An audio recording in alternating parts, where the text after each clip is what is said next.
Everybody. Welcome to the Bitter Pill, the show where we talk about bitter pills of truth that about the world we live in that people would rather not swallow. I find them difficult to swallow, but like a bitter medicine that someone really needs, it's better that they swallow them anyway. So a few months ago, I wrote an article titled "Shame on the Vote Shamers," where I discussed a common phenomenon I've seen of Biden supporters on social media shaming people who said they were voting for a third party candidate or not voting, um, claiming that they may as well be voting for Trump. And this cartoon kind of captures the irrationality of that sentiment. So the claim is if you don't vote for Biden, even if you're not voting for Trump, you're electing Trump. But by that same quote unquote logic, if I'm not voting for Trump either, I'm electing Biden, right? So it doesn't really make sense. Um, and often people of this mentality make the claim that uh, people who refuse to vote for Biden are privileged. They don't care about people who Trump is hurting. Um, it will be your fault if Trump is elected. Um, Biden is 1,000 times better than Trump. They accuse people of being purists. Um, so,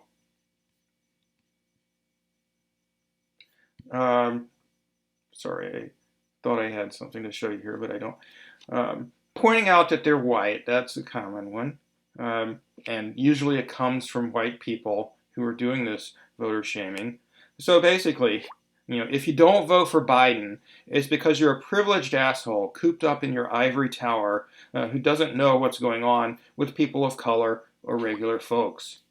And like I said, usually people who claim that are pretty privileged themselves, more often than not in my experience.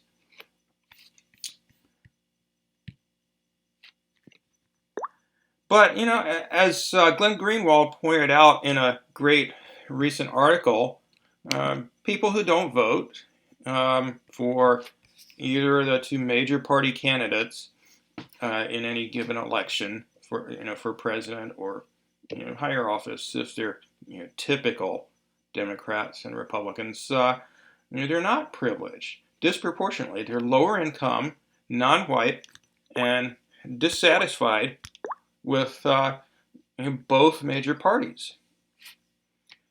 And Glenn goes through a lot of data on this that basically backs up what he's saying here. I'll link the article in the video description. But basically, most people who don't vote, and you could also say this of people who vote for third parties, are not doing it because they're too privileged to be harmed by the policies of Republicans. In reality, they tend to be people who are harmed by the policies of either Republicans or corporate Democrats. And that's most of us. Well, all of us, when you count things like climate change and environmental destruction. That affects all of us, and both parties are to blame for that.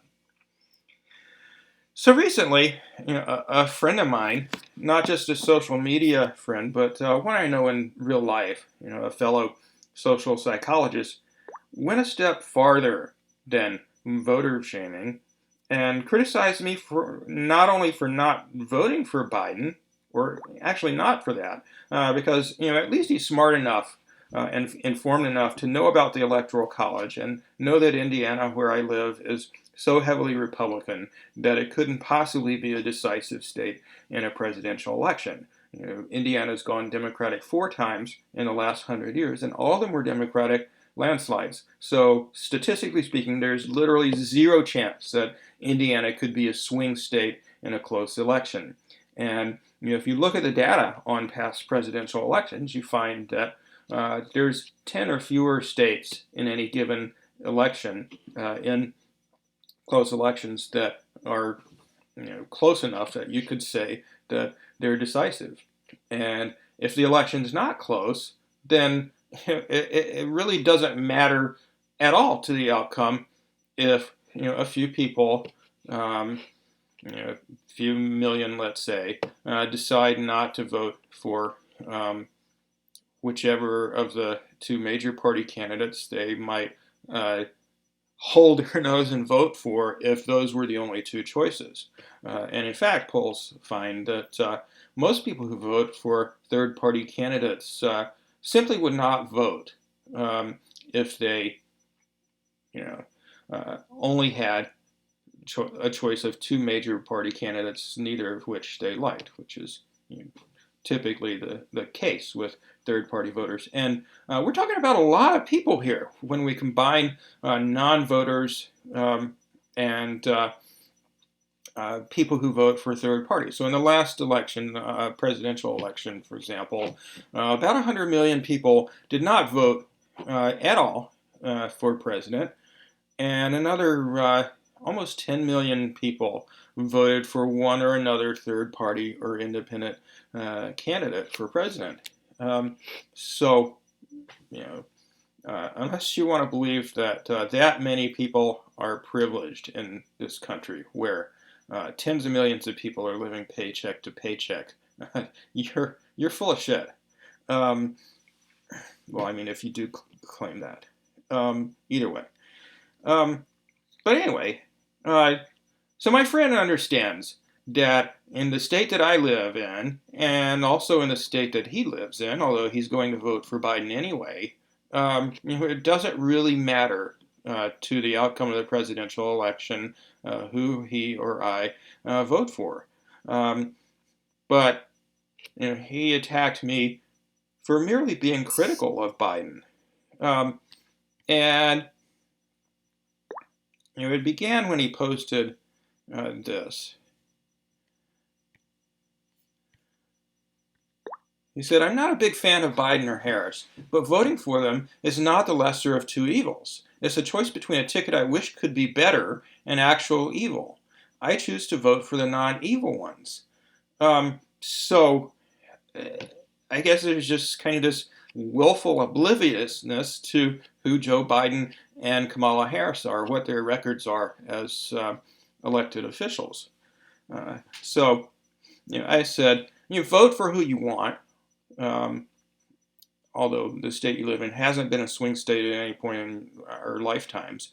But please be honest about who Biden and Harris are. In a nutshell, Biden wrote the 1994 crime bill that led to mass incarceration and supported militarization of the police. He was a leader of Senate support for the Iraq War, attempted to cut Social Security on numerous occasions, voted for the, quote, Defense of Marriage Act that said marriage is only between a man and a woman, like gay people can't get married, responded to the recent protests by expressing a desire to increase funding for the police, has been a big supporter of NAFTA and other free trade agreements, which have decimated the lives of millions and millions of people here in the United States and even more abroad. He collaborated with segregationists opposing busing. He delivered a eulogy at segregationist Strom Thurmond's funeral, makes racist comments on a regular basis, worked with Republicans to pass the 2005 bankruptcy bill that led to the student debt, medical debt, and credit card debt crises, backed deregulation of Wall Street that led to the 2008 economic crisis, voted for anti-abortion legislation on a regular basis, backed vast military spending, covert operations that overthrew or tried to overthrow often democratically elected governments, such as those of Honduras and Ukraine, which were overthrown in favor of fascist governments during his and Obama's tenure in office. And they supported the overthrows of those coups. He opposes the legalization of marijuana. He opposes the Green New Deal. and was part of an administration that made the U.S. the world's leader in fracking and natural gas and oil production, and whose lax regulation led to the worst environmental disaster in U.S. history, the Deepwater Horizon explosion. And he opposes Medicare for all. He says that if it's passed by Congress, he'll veto it if it comes to his desk and he's president.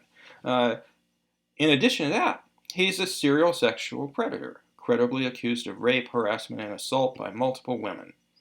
I could make a similar list about Harris's wretched record. I said, they are unquestionably evil. Please stop whitewashing who they are. Okay, so now we come to his response. I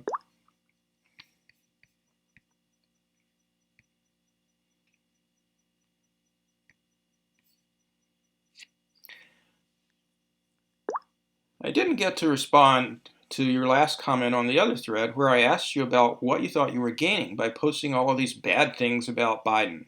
And I felt like too much time had passed. You can have your ethical purity because I point out all the horrible things Biden has done that have vastly harmed millions of people. In the case of the wars and violent overthrows of governments, resulted in many people's deaths, millions of people's deaths overall over the course of his long political career. So I'm being, a purist merely for pointing out how much harm this asshole, this sociopathic asshole Joe Biden has done. Unbelievable. You can have your ethical purity because you are a straight, white, educated male. You don't have to worry about a Supreme Court justice being appointed who will take away your right to marry. You don't have to worry about justices taking away your voting rights and a million other things that could happen if blah, blah, blah. So, he doesn't mention all of the things that I brought up that, not only contradict his claim that Biden would be that much better on his Supreme Court appointments, but just totally ignore the horrible, enormous amount of harm that Joe Biden has done. No matter what you think about Biden, or what they would not have appointed blah blah blah Brett Kavanaugh. Kavanaugh is actually not as bad as justices on the Supreme Court, such as Scalia and Thomas, that Biden had a hand in allowing to wind up in the Supreme Court. Scalia was voted in 96-0, Biden being one of those votes. Biden, of course, infamously chaired the hearings for Clarence Thomas's approval, where he allowed other members of the committee to attack Anita Hill's credibility. He didn't allow other witnesses to Clarence Thomas's sexual harassment to testify. So he was involved in appointing someone who, at least based on records so far, is worse than Kavanaugh. Not that Kavanaugh had any business being on the Supreme Court. He's a sexual predator, as is, guess who? Joe Biden.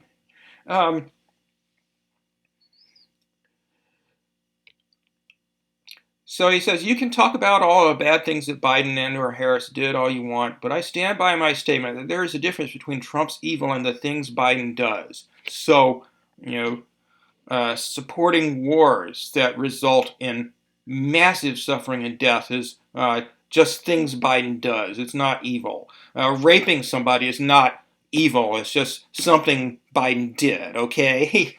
Come on, get it straight. Trump is evil. Biden just does things. Biden cares about others. Biden is willing to admit mistakes. Blah, blah, blah. So have your ethical purity. Sit on your pedestal and don't worry about how the consequences of your actions affect the less privileged. But think about how you're going to explain it to your gay friends, your poor friends, blah, blah, blah, blah, blah.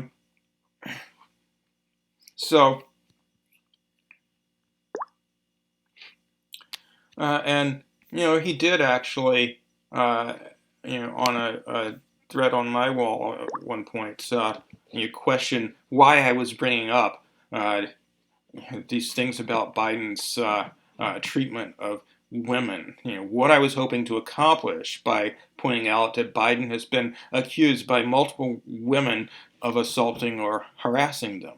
Uh, just mind-boggling, infuriating, really, that someone would try to basically try to shame me for uh, you know, pointing out to whoever reads my posts that Joe Biden's done some horrible things to women. I was just floored by that. So, like so many other Biden voters that I've encountered this election season, he thinks nothing of throwing women under the bus in the course of his efforts to discourage people from criticizing Biden. Um, and as I pointed out in my response to him, and I won't go through a lot of details here, I think what's going on here with my friend, as it is with most other committed Biden voters, is really classic cognitive dissonance reduction. And if you're unfamiliar with this social psychological concept, cognitive dissonance is where you feel uncomfortable because there's a conflict between what you believe and what you do, or you at least question or wonder whether there's a conflict between what you believe and what you do. So in this case, deep down, you may know that there's something horribly wrong with warmongering corporate Democrats. I can't imagine that my friend is ignorant of the fact, for example, that Joe Biden supported and promoted the Iraq War. And the fact that he is publicly committed to voting for Biden and pretending that Biden is not evil. Or, he knows deep down that Biden is pretty bad, I would imagine. And, that makes him uncomfortable that he's supporting him anyway. So, he whitewashes Biden's horrific politics in order to feel better about the decision that he's committed to making. And, to boot, by his own admission, he doesn't live in a swing state. So there's no possibility whatsoever that his not voting for Biden could result in Biden losing.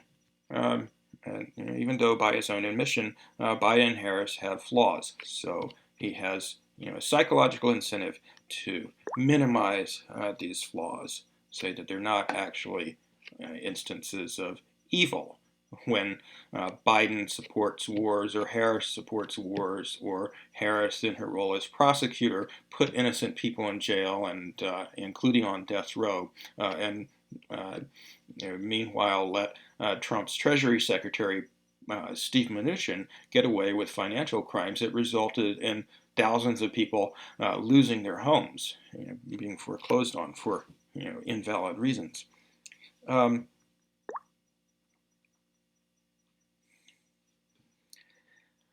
And I've had this encounter with a sort of encounter with a number of acquaintances of mine. So another one tried to tell me that Biden was 10,000 times better than Trump, and that we had no way of knowing whether these dozen or so women who have made serious accusations of sexual misconduct against Biden were telling the truth, or maybe they're all lying, I guess. But I point out to my friend who I'm focusing this video on that he of all people should understand what's going on here with what he's doing, because he's a social psychologist. He should know better than this. In addition to the cognitive dissonance reduction phenomenon, and there's also a lot of groupthink going on with Biden supporters who try to shame people who are not Biden supporters or who are critical of Biden. So groupthink is a phenomenon. The coin was turned by social psychologist Irving Janis, where there's a lot of pressure on members of a group. So Biden supporters, for example, to conform to the group's perspective or actions. And they, as part of that, they avoid finding out much about what other people outside of their group think or know. So I wouldn't imagine that my friends have really spent that much time talking to a very broad spectrum of people who vote third party or don't vote at all, and don't realize that it's like tens of millions of people, more than 100 million in the last election, and that they're by and large not privileged at all. So yeah, in this case, the group in question, where groupthink is going on, is my friend's circle of friends who are either committed Biden voters or like himself, or at least friends that he knows are left of center or at least left of Republicans like me. He knows I'm not going to vote for Trump or Biden. And so group members with this groupthink phenomenon mostly keep reservations about the group's intended course of action to themselves, if they have any. And in this case, let's be clear about this, the course of action we're talking about is not just voting for Biden, but also avoiding looking at or sharing criticisms of Biden out of the fear of, quote, helping Trump. And unconditionally and publicly guaranteeing their support for Biden, which means Biden knows that he doesn't have to do anything to satisfy these supporters. He knows they're going to support him unconditionally. Even if he rapes somebody, even if he gets us into wars, whatever.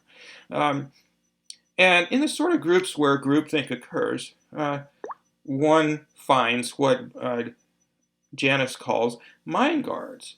Mind guards are people, like my friend, who take it upon themselves to strongly discourage dissent. So in this case, he's attacking my dissent from his claim that Biden isn't in fact evil, where I point out a number of facts about Biden's record that show he's done some pretty evil things. He attacks my dissent by claiming that I'm, quote, privileged and practicing purity politics. And like other mind guards who are in the voting for Biden camp, he shows up on people's social media posts that aren't even about voting, as he's done with some of my posts and other people have. And just merely criticizing Biden or Harris is enough to get them to try to shame you. And, heaven forbid they talk about what, if anything, they don't like about Biden or Harris in any sort of specific way. It's just, Biden's done some things that I don't like. I wish he'd done better. So specific criticism is not allowed. It's a classic emperor's new clothes mentality. So, they could show up at Joe Biden's mansion, see him parading around naked, as Secret Service agents say he's often done when his wife isn't around, including in front of female Secret Service agents. And they would compliment him on his nice new suit as he's parading around his mansion naked. And one thing that I almost invariably notice about these folks who accuse us refuseniks of being privileged is that they're typically quite privileged themselves. So I took the trouble of looking up my friend's salary. There you go. The person who's accusing me of being privileged. There's his salary. And, he not only does he make far more money than I do, but, I don't have benefits either. As I told my friend, I haven't been able to afford health insurance in 15 years. He's got health insurance. His family has health insurance. And he comes from a well-off family, and I do myself, but that was a long time ago. This is who the people who accuse us of being privileged if we don't, not only vote for Biden, but refrain from criticizing him. And the same's true with my other friend that I was mentioning. He's a retired professor. Who's done very well for himself. So, as is usually the case when I encounter people screaming privilege, it's a classic case of the pot calling the kettle black, or in this case, the pot calling the window pane black, because I'm not a tenured professor anywhere. You know, the other thing that my friend attacked me for is being a purist, and I wonder, if he'd lived in the mid 1800s, would he have attacked slavery abolitionists who refused to vote for either major party candidate for president because both of them backed slavery, not to mention genocidal policies toward Native Americans? Would he have attacked them as purists? Because that's what a lot of people did to the abolitionists. White people in the vast majority of cases did. Um, okay. Overwhelmingly, uh, people involved in the movement to abolish slavery, who supported the movement to abolish slavery, either refrained from voting for a president because both candidates in those elections in the mid 1800s were supportive of slavery to varying degrees.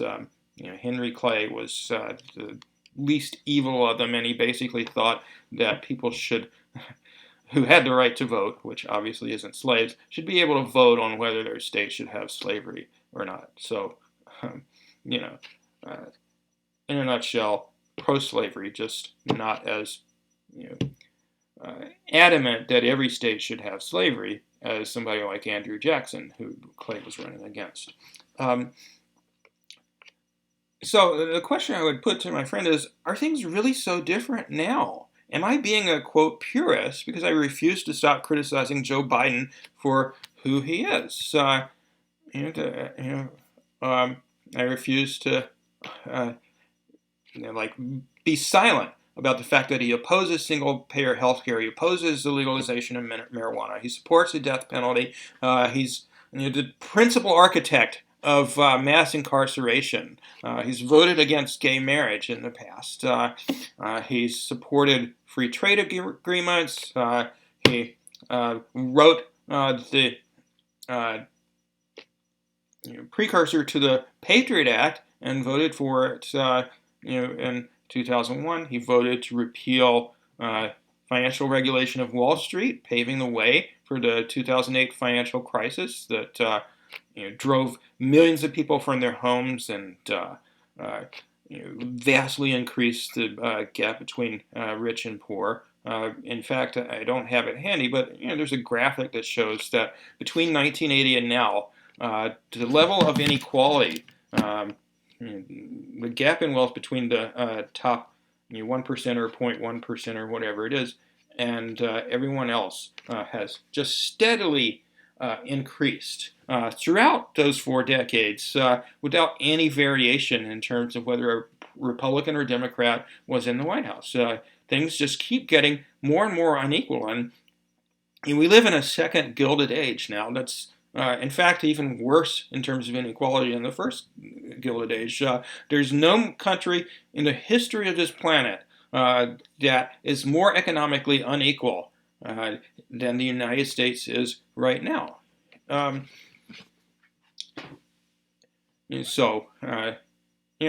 mentioned many things that Biden has done that have harmed huge numbers of people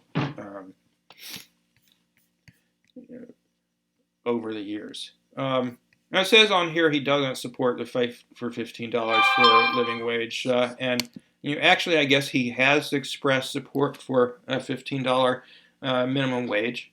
But the question is, should we believe him? Because he's been in the back pocket of Wall Street and the military-industrial complex and the fossil fuel industry and on and on. These wealthy interests throughout his career, and has done things that have hurt working people throughout his career. So should we believe him when he says he's going to back a $15 minimum wage? When he was Barack Obama's vice president, they didn't do anything to increase the minimum wage. It stayed stuck at $7.25, which is the minimum wage that George Bush signed into law the year before Obama and Biden came into office, and it stayed that way throughout their 8 years in office. So, Okay, if you believe that Biden's going to raise the minimum wage, or maybe he'll be a little better, a little less awful on the environment than Trump, and so on and so forth. And you happen to live in a state where, if the election's close, your state could go either way. A so-called swing state. I'm not going to try to shame you for voting for Biden if you really think that you can depend on him to be better than Trump in those few ways. But um, if you don't live in such a state, if the election's not close, and if you just you think that there's something more to elections and voting than just trying to vote for the lesser of two evils and help them win, if you think that you should, that there's something important about sticking to principles and having minimal standards and not guaranteeing your vote to someone whose politics you largely completely disagree with, well, why should you shame such a person, or for simply criticizing both the major party candidates equally and telling the truth about their record? Why is that a bad thing? And I just wonder if people in other countries could vote in our elections, where the U.S. has overthrown their governments or bombed their country. In Honduras, not only was their government, which was a pretty good government, overthrown during the Obama-Biden administration in favor of, frankly, a fascist, misogynistic dictatorship. Do you think those people would enthusiastically support Joe Biden, or would hold their nose and vote for Joe Biden in spite of the fact that he was part of an administration that wrecked their country? I seriously doubt it. Would you expect Tara Reid, who the evidence strongly suggests was raped by Joe Biden back in 1993, would you expect her to vote for Joe Biden and shame her for not doing so, or expect her to bite her tongue about criticizing Joe Biden? Well, I hope not. And in fact, she has left the Democratic Party. She is an independent now because she has finally seen, after having been a lifelong Democrat, that the Democratic Party is extremely corrupt, and in fact doesn't give a shit about women who have been sexually assaulted by members of their own party. Yeah. Would you shame members of the Standing Rock Sioux tribe for not supporting Joe Biden when the administration he was a part of was involved in trying to push through the Dakota Access Pipeline? Would you blame people whose communities have been wrecked environmentally by fracking, or the residents of Flint, Michigan, who Obama infamously visited back a few years ago and pretended to drink Flint's water and tell people it was safe to drink, and really hardly done anything to fix it. One thing that bears pointing out is that Rick Snyder, the former governor of Michigan, who was chiefly responsible for wrecking Flint, Michigan's water quality, poisoning tens of thousands of people, he supports Biden. Colin Powell, the architect of, or the person who more than anyone else promoted the lie that Iraq had weapons of mass destruction and helped make the Iraq War happen. He supports Joe Biden. Richard Spencer, the white supremacist, supports Joe Biden. So folks who bring up things about or the fact that Angela Davis supports Joe Biden or Noam Chomsky supports Joe Biden and expect us to heed these authority figures telling us we should vote for Joe Biden. Well, I mean, look at all the other people who are voting for Joe Biden, who are the opposite end of the political spectrum. Um, Back to my point, are voters supposed to not have any standards at all beyond slightly less horrible than Trump? And just to respond to my friend's query about what I hope to accomplish by criticizing Biden and Harris, first, as I said to him, and as is the theme of this channel, The Bitter Pill, I think in the long run we're better off as a society. We're much more likely to be able to change it for the better if we know the truth, the whole truth, and nothing but the truth about politicians and policies and social problems and so on and so forth. And isn't it voters' right to know the unvarnished truth about who they're contemplating voting for? To say that we should avoid speaking the truth about Joe Biden and Kamala Harris, that we should try to hide it from voters, that is just a slap in the face to voters. It's a slap in the face to democracy to say that people don't have the right to make an informed choice. That because not me personally, but Joe Biden supporters think the country would be better off if Biden and Harris won. Therefore, it's justified to minimize or whitewash the harm that these politicians have done and deceive voters. I have no words to describe the outrage that I have for such a mentality. Now, when voters do know the truth about all the candidates in their parties, when they realize that both major parties are dominated by corrupt, lying, warmongering assholes who are vassals of Wall Street and the military-industrial complex in the pharmaceutical and healthcare industries and the fossil fuel industry, agribusiness, every other powerful institution in our society that keeps working people down.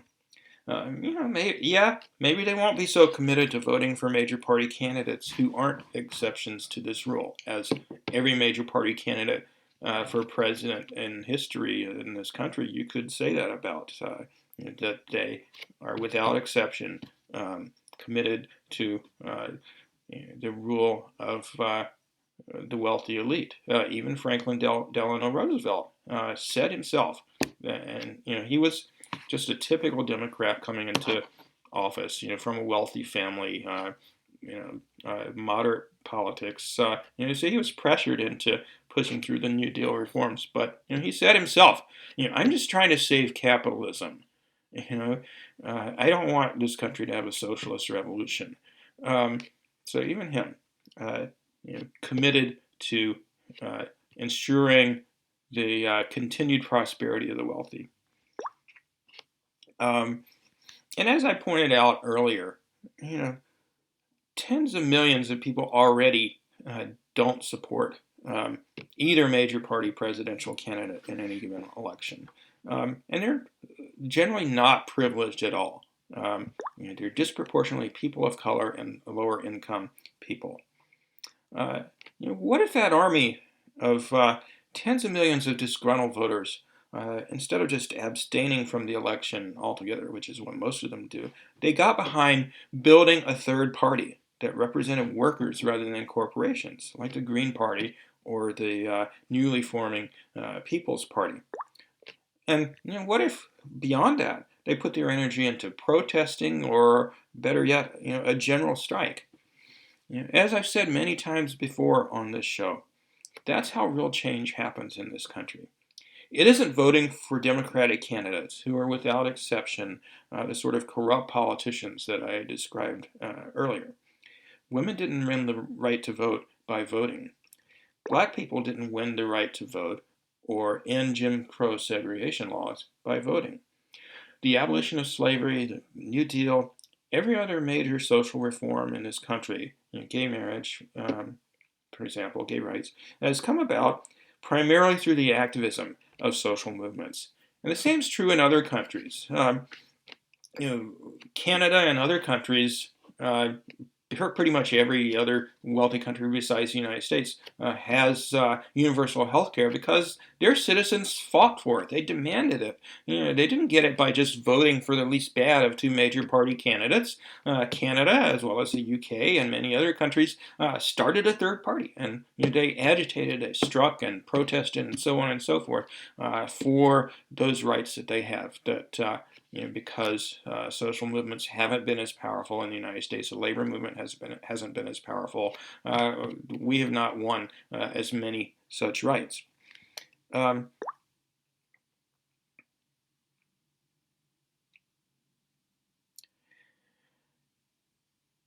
if we want Medicare for all, if we want a living wage, if we want a Green New Deal or an end to homelessness, or any other major social change that we need to make in this country, we're going to have to get out there and fight for it. We're not going to get any closer to it by voting for Joe Biden. We wouldn't even have gotten it just by voting for Bernie Sanders or electing Bernie Sanders. Bernie himself has said that many times. It's not enough to just elect somebody like me president. We have to have a movement of millions of people in this country who care about and fight for justice. But contrary to what Bernie and perhaps some of you may think, the Democratic Party is never going to allow someone like Bernie Sanders to become president. They would pull out all the stops to prevent such candidates from winning. They will do that every single time. So the only way that we're going to win these sorts of major changes in our society is the same way we've always won change in this country, and others have won change in other countries. And that's by getting out there and demanding it. Because as Frederick Douglass, the famous abolitionist, said, power concedes nothing without a demand. It never did, and it never will. Thanks for watching. That's all for this episode of The Bitter Pill. Please like and subscribe and share this video, and stay tuned for our next episode.